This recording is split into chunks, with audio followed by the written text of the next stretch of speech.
नमश्चंडिकायै। इंद्र का ब्रह्म हत्या का पाप से ग्रस्त होना। महर्षि गौतम की सम्मति से इंद्र का ब्रह्मलोक जाना तथा इंद्र और ब्रह्मा का वैकुंठ लोक जाना। श्री महादेव जी बोले, महामते, युद्ध में दुर्धर्ष वृत्रासुर का संहार करके ऐरावत हाथी पर आरूढ़ होकर सभी देवगणों से घिरे तथा ब्रह्मर्षियों से स्तूयमान एवं विजयोत्सव के लिए उत्सुक देवराज इंद्र ने अपनी पुरी में प्रवेश किया। अपनी सभा में बैठकर नम्रतापूर्वक इंद्र ने श्रेष्ठ देवगणों और देवर्षियों से स्निग्ध गंभीर वाणी में पूछा, मुनिश्रेष्ठ, दधीचि मेरे कथन अनुसार अपनी अस्थियां मुझे देने के लिए अपना शरीर त्याग कर स्वर्ग चले गए हैं। इस कारण मुझे ब्रह्म हत्या का पाप लग गया है। मैं उससे कैसे मुक्त हूँ? इसके लिए अब मैं क्या करूँ? विप्रगण, आप कृपा पूर्वक मुझे बताएं। ऋषिगण बोले, वह मुनिश्रेष्ठ दधीचि तो जीवन मुक्त थे और वे स्वेच्छा से ही स्वर्ग गए। इस कारण वृत्रसूदन, आपको पूरी ब्रह्म हत्या नहीं लगी है। देवराज, उस पाप का नाश करने के लिए महापापों का नाश करने वाला अश्वमेध नामक महायज्ञ को आप करें। महाबुद्धिमान बृहस्पति एवं अन्य देवताओं ने भी ऐसा सुनकर इसमें अपनी सहमति बताई। तब शांत चित्त होकर इंद्र अंतःपुर में चले गए। देवगण भी अपने अपने स्थान को गए।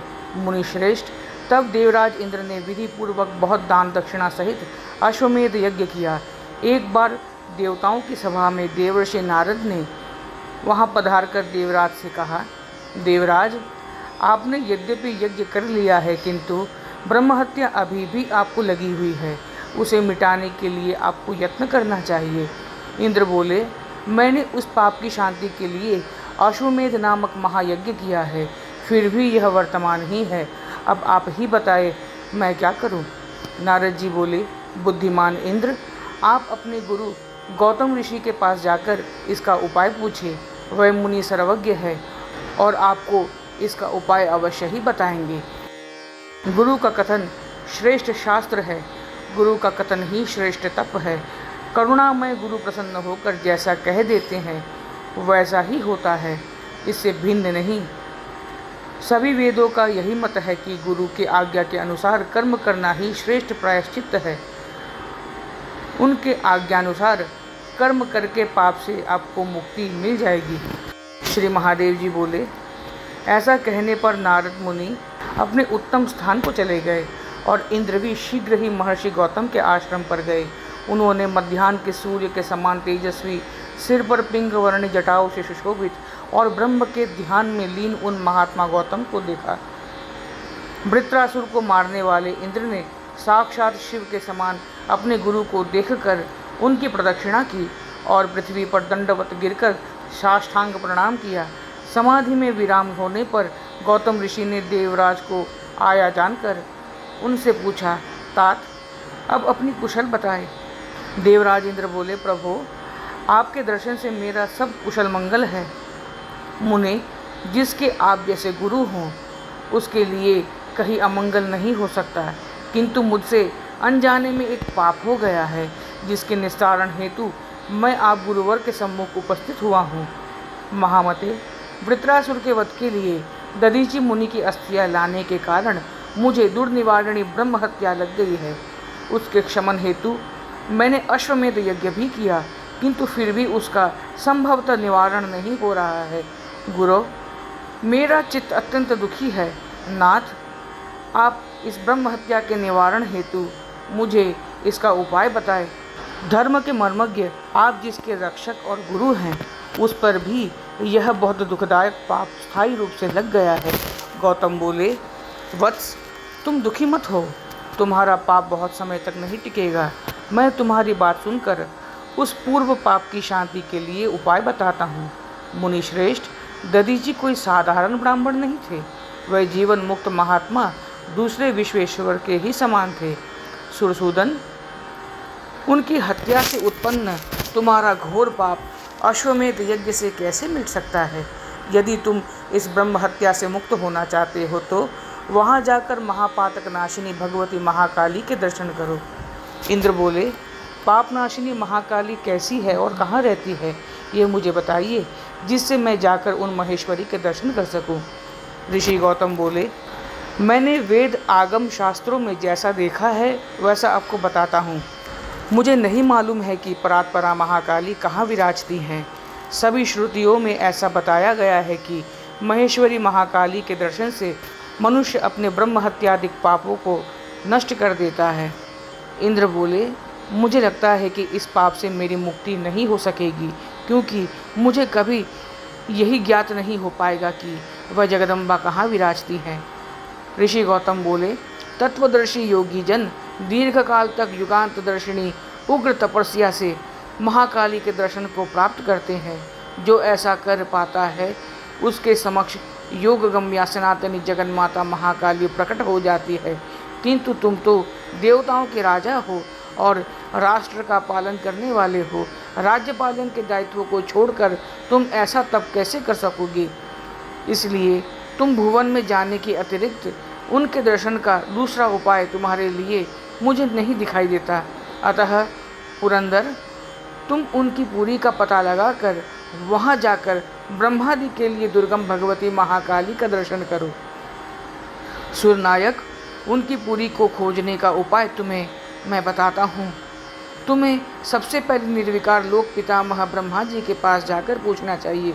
वह यदि स्वयं यत्नपूर्वक खोज करेंगे तो महाकाली की पुरी का पता अवश्य ही लग जाएगा। अतः महामते, ब्रह्मा जिसकी खोज करे उसका पता अवश्य ही हो जाता है। यह मैं सत्य कह रहा हूँ। इंद्र बोले, देव, आपकी आज्ञा कभी व्यर्थ नहीं होगी। मैं ब्रह्मा जी के पास जाऊँगा, जिससे कोई उपाय अवश्य होगा। श्री महादेव जी बोले, नारद जी, ऐसा कहकर देवराज ने मुनि की 3 परिक्रमा की और उन्हें दंडवत प्रणाम कर अपने मंत्रियों सहित पुष्पक विमान पर बैठकर उन्होंने ब्रह्मलोक के लिए प्रस्थान किया तथा महर्षि गौतम ने जैसा बताया था वह सारा वृत्तांत उन्हें कह सुनाया। ऐसा सुनकर भगवान ब्रह्मा ने देवराज इंद्र से कहा कि सुराधिप, उन महाकाली की नगरी कहाँ है ये तो मैं नहीं जानता।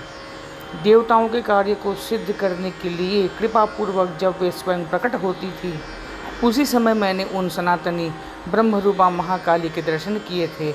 तत्पश्चात सभी देवताओं के देखते देखते वह अंतर्ध्यान हो गई थी।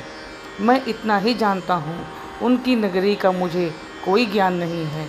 इंद्र बोले, ब्रह्मन, जब आप ही उनकी नगरी को नहीं जानते हैं तब मैं कैसे जान पाऊँगा, और उस ब्रह्म हत्या रूपी संचित पाप से मुझे कैसे मुक्ति मिल सकेगी?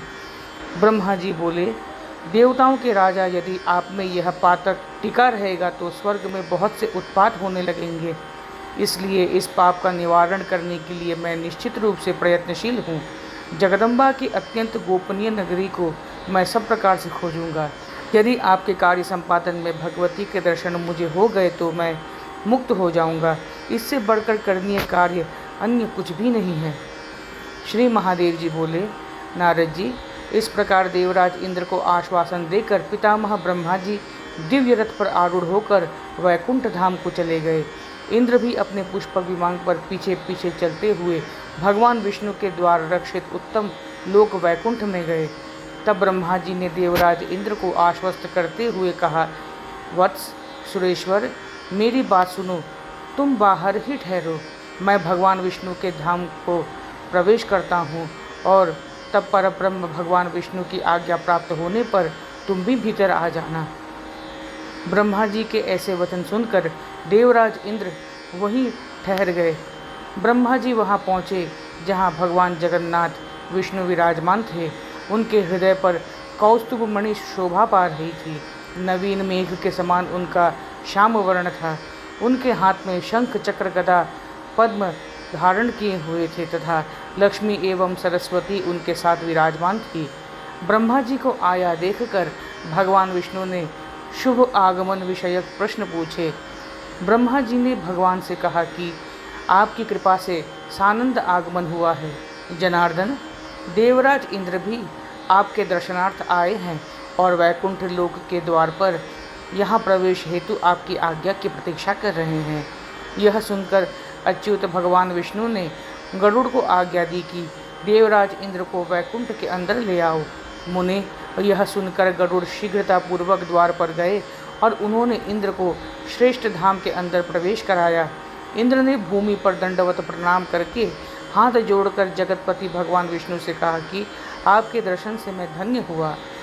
जब आपके चरण कमल से निकली हुई देव पूजित सौभाग्यशालिनी भगवती गंगा सभी लोगों को पवित्र करती है, तो फिर सभी देवताओं के वंदनीय आपका इन आँखों से मैं साक्षात दर्शन कर रहा हूँ। यह मेरे पूर्वकृत शुभ कर्मों से उत्पन्न अतुलनीय अहोभाग्य है। इस प्रकार परमेश्वर भगवान विष्णु की भक्तिपूर्वक स्तुति करके ब्रह्मा जी की आज्ञा पाकर इंद्र ने गौतम मुनि की कही बातें निवेदित की। इंद्र की बात सुनकर विस्मित हुए त्रिलोकी के पालनकर्ता कमलापति भगवान श्री विष्णु ब्रह्मा जी के समक्ष मौन रह गए। श्री जगदम्बिकायै नमो नमः।